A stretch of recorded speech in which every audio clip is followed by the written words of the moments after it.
This is Open Minded Media here with our Prophet.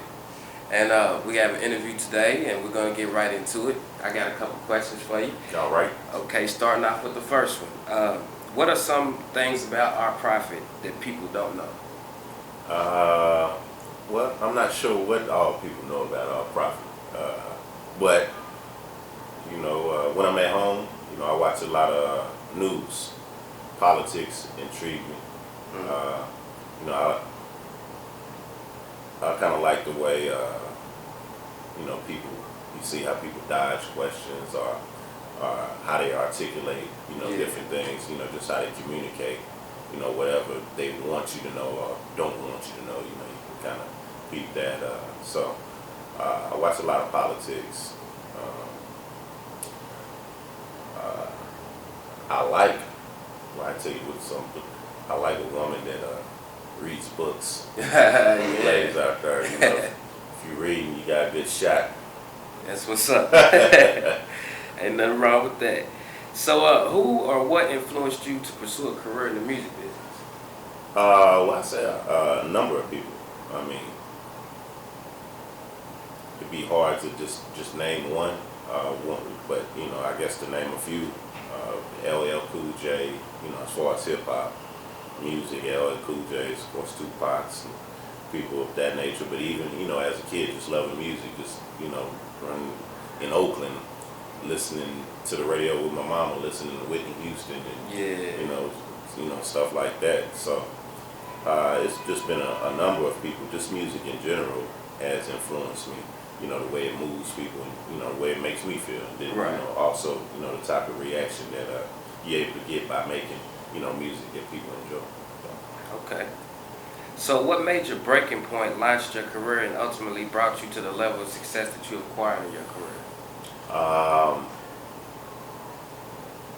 Well, I'd say a major breaking point was ultimately hooking up with my group.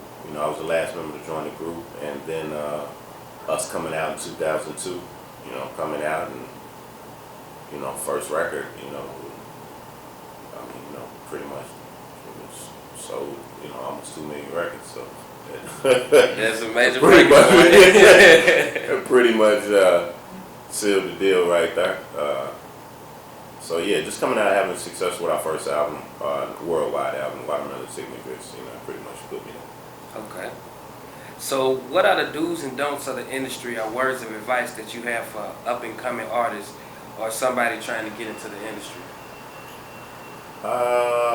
Some of the do's and don'ts would be, read about your craft, whatever you're involved in, learn about it.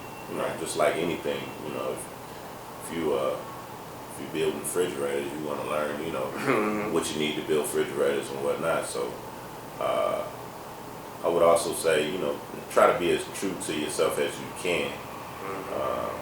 Because I feel like your music probably will have a more longer lasting effect if it's kind of true to you, because it's, more or less you're not the only one that feel a certain type of way. I think it's a certain type of way. Right.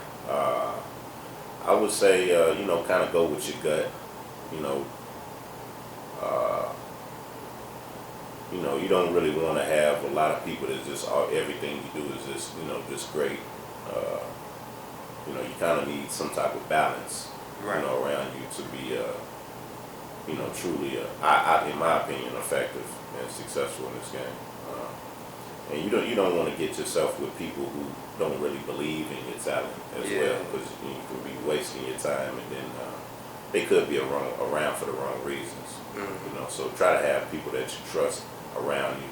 Of course, you're dealing with if you're successful, you be dealing with a lot of money. Even on the smaller stage, local stage, whatever money it is your money. So you want to make sure that money is brung in. You know what I'm saying? So you want to have people that you trust around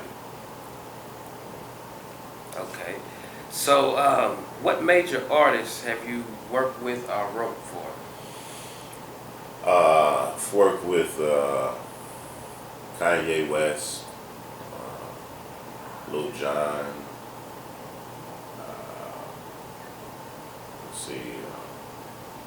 CeeLo, David Banner.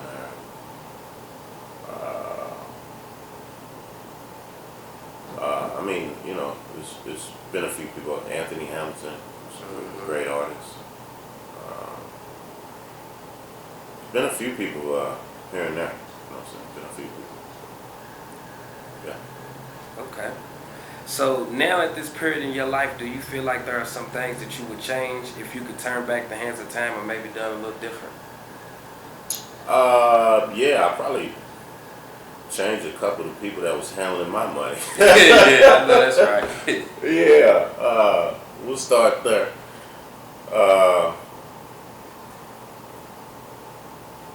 A couple decisions I probably would, you know, reevaluate, perhaps do something a little bit different here and there. Uh, but ultimately, you know, things I've been able to accomplish have been great, and even the highs as well as the lows has pretty much, you know, got me to the point of who I am and, you know, what I represent, you know, why I think a particular way about different things. So I don't know that I would take back too much, you know, if that's, you know, truly your question, other than, you know, just, frankly, I'm just happy to be here, you know, today, you know, to live, you know what I'm saying, you know, of course we heard, you know, just damn near was murdered, you know, by police, of course, so I'm just thankful to be living. Right. I definitely understand that. So, due to the increase of violence in this city, especially among the youth, in your opinion, what would you say could be an alternative or a measure taken that could potentially reverse the cycle and make our communities a better place to live in? I don't think it's just one, you know, one thing that I could tell you. I think it's a number of things. Some of the bigger things is actually having things for kids to do. Yeah, I agree.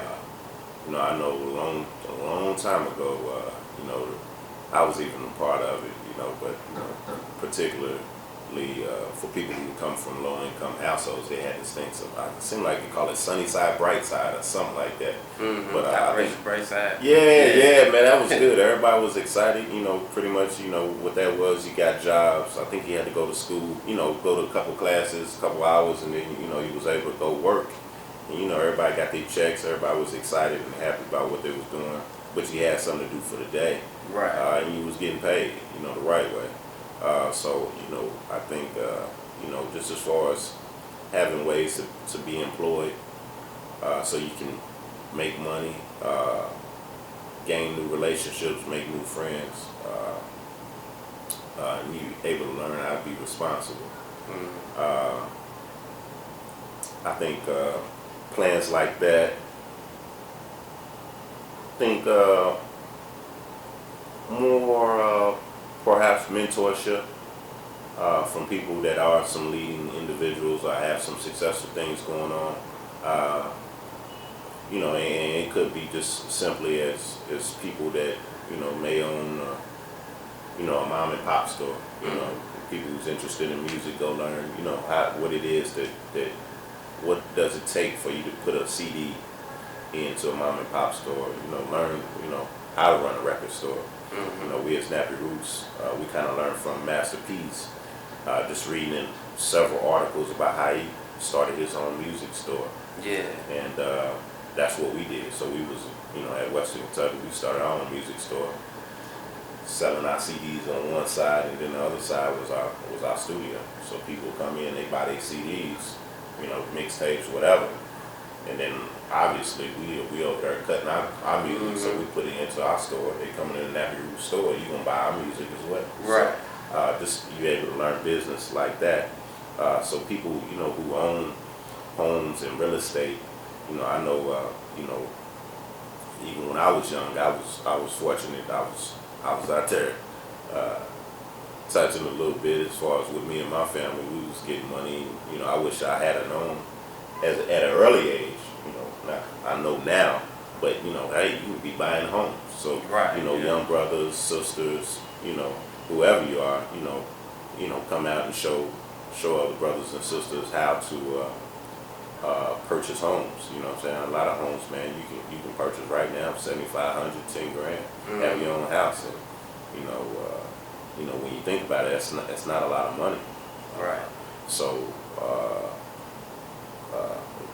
moguls and things of that nature. So I would say anything with kids that it sparks their interest, they can give them a shot at having a better, a more prosperous life. We need all of the above. Right. And I totally agree with that. And last but not least, what new projects are you working on that people can be looking for? Right now, the biggest project is this case. Making sure everything goes right with this case, which everything looks great for me right now. You can't do nothing if you ain't got your freedom. Right. So that's first and foremost. Other than that, as far as the music, that's primarily, always been my focus, my whole lifetime. So you can check out artprofit.net, RPROPHET.net, and I have a couple songs on there, but ultimately I'm working on a new album, tentatively titled, well, I won't even say that right now. Yeah, a little bit too early. We'll just wait on that, but I'm working on a few things, and if you like to, follow me, you can follow me on the Twitters, the Facebook, Instagram, and you can learn more about what's going on and follow me, and you can see what's happening. We definitely appreciate your time, man, and we hope you the best of luck and success in your future ventures and with your case going on, and hopefully nothing else like that will be happening in the near future. Years to come. But we definitely appreciate your time, and we'll be waiting to see what you got going on when that album comes out. Appreciate you. Thanks. Right.